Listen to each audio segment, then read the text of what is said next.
G'day everybody and welcome back to a brand new video here on the YouTube channel, and today I'll be telling you guys my favourite player from each individual AFL team. Now if you guys do go on to enjoy this video, could you please show me that by liking the video as well as subscribing to the channel if you are new.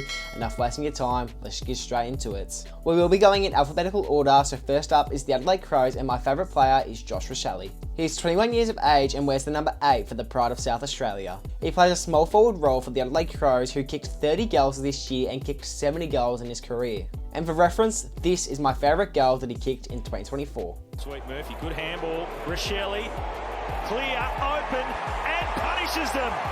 The Crows hit back, and he gives it right to the ground. Second on the list is from the Brisbane Lions, being Kai Lohmann.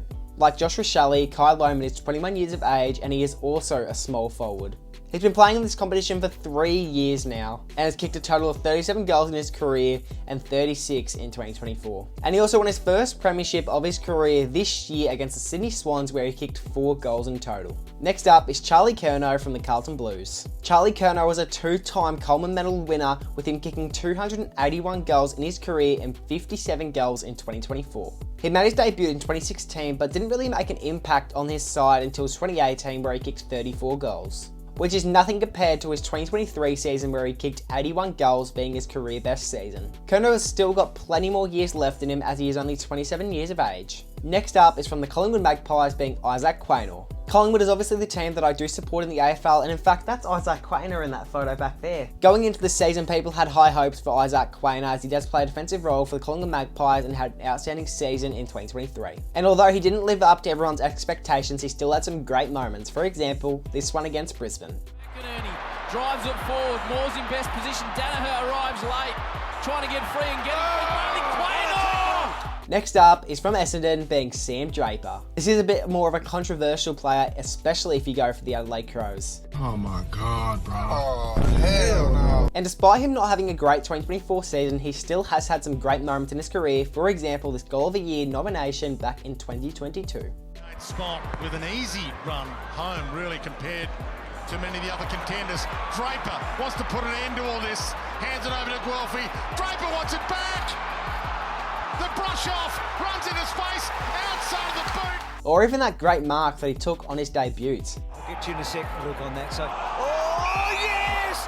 From the Fremantle Dockers, I'd have to say my favourite player has got to be Caleb Sarong. He's an outstanding midfielder for the Fremantle Dockers and quite frankly just an entertaining player to watch. He placed 4th in this year's Brownlow Medal leaderboard, with him racking up 28 votes, and went on to win his club best and fairest after averaging 29 disposals every game. Moving on to the Geelong Cats, my favourite player has to be Tyson Stangl. I'm sure you guys are starting to pick up a little bit on a pattern, as 3 of the players that I've named today have been small forwards. It's only really been in the last 3 years that I've started to pick up on Tyson Stangl's skill, after kicking 46 goals this year, 27 last year and 53 I believe in 2022. And the goals he's kicking are quite impressive. For example, this one back in round 13 against the Swans. The instant kick into the pocket, bypassed Hawkins, not Stengel. Anything possible with Tyson Stengl! Next up is the Gold Coast Suns, being Mac Andrew. At 20 years of age, Mac Andrew has had an outstanding 3rd year of his career. In fact, it was so good to the point where he's been offered a $12 million contract. And although he only kicked 9 goals in 2024, one of them was a goal after the siren to win the game against Essendon. Next up from the GWS Giants is Jesse Hogan. Hogan's officially had his best season in his career after kicking 77 goals in 2024 and also winning the Coleman Medal. And probably still has another 4 or 5 more years in him, as he is only 29 years of age. He's a great player to watch, but a horrible player to go up against, as he averages 3 goals a game. Moving on to Hawthorn, you guys might be a little bit shocked on this one, being Jack Ginnivan.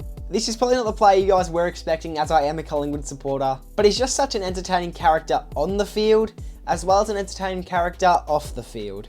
And it's just such a build-up every single week to see what celebration he's got in store for everyone, and quite frankly, they're new ones every week. Moving on to the Melbourne Demons, I'd arguably say Melbourne might be my 3rd favourite club in the AFL, and my favourite player from them is Christian Petrarca. Petrarca is easily one of my favourite players in the AFL. Unfortunately, he only played half the AFL season this year after getting injured against Collingwood during the Big Freeze clash. He's always finishing high in the Brownlow medal leaderboard and is always making an impact on his side every single week. And he was a premiership player back in the 2021 season, as well as a Norm Smith medalist in that very game. Moving on to North Melbourne, and my favourite player for them is Harry Sheezel. He's only played 2 years of professional AFL football, but has still been a massive player for the North Melbourne Kangaroos. He won the Rising Star Award in the 2023 season, as well as their club best and fairest in that same year. He's one of the best up-and-coming talents in the AFL, and I wouldn't be surprised if he wins the Brownlow within the next 5 years. Next up is Zach Butters from the Port Adelaide Power.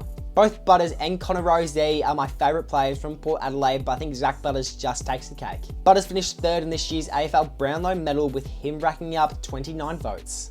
And despite him being a midfielder for the Port Adelaide Power, he still kicked 13 goals this year, and this is easily his best goal that he kicked. And Friday night is back in the team as Ross was managed, storming forward. Butters with a bounce out of the middle. That's the way to lift Port Adelaide. Next up is Richmond, being Shea Bolton. This obviously won't be the case for long, as Bolton will be playing for the Fremantle Dockers in the year 2025. But Bolton is a player that can make an impact no matter where you put him, as he is rotating between the midfield as well as the forward, but this year he mainly played up forward. And he has also taken what some would consider one of the best marks the AFL's ever seen. Ball square, the numbers in favour again. Up they go, Bolton. My favourite player from the St Kilda Saints is Max King. He's a decently young key forward for the St Kilda Saints, as he is only 24 years of age. Unfortunately, he just didn't have a great season this year, with him only kicking 19 goals in total, but he's still been an outstanding forward for the Saints over the last few years, after kicking 52 goals in 2022 and 38 in 2021. But you got to give him a break though, as he has been out since round 16 due to an injury. Moving on to the final 3, and we have the Sydney Swans for you guys, being Chad Warner. I feel like this is a tough one, as you know, the Swans do have a very likeable team, and I think my favourite players from them is always switching between Isaac Heaney, Chad Warner, Errol Gooden, and even Joel Amati as well. The thing that I love about this man is the fact that he just doesn't give up. He's always trying, he's always giving his best, no matter how far they are down. Even in the grand final, when the game was over at halftime, Chad Warner was still giving his all and still just wanted to win this game. In fact, the only goal he kicked that game was during the final quarter, halfway through the final quarter, from 55 metres out. Next up is the West Coast Eagles, and I've came down to Jeremy McGovern. He's been one of the best defenders that the West Coast Eagles have ever had play for them. Although he's probably not considered as good as he used to be, he's still a very good forward, with him averaging 20 disposals a game as well as 8 pressure acts a game. And he's had a career that every player dreams of, with him being a 5-time All-Australian, 1-time club best and fairest, as well as a 1-time premiership player during the 2018 grand final. And the final name from the Western Bulldogs is Jamarra Ugle-Hagan. And 2024 is easily the best season he's ever had, with him kicking 43 goals this year, and he's only kicked 103 in his career. And he's still a very young player, and when playing alongside Aaron Norton and Cody Waitman, he's still making sure that he's making an impact on their club with kicking 2 goals a game. And he's also had some iconic moments, for example, last year against the Brisbane Lions. Alrighty, this video does have to come to an end now, but if you guys did enjoy this video, could you please show me that by liking the video as well as subscribing to the channel if you guys are new, and I'll see you all in the next one.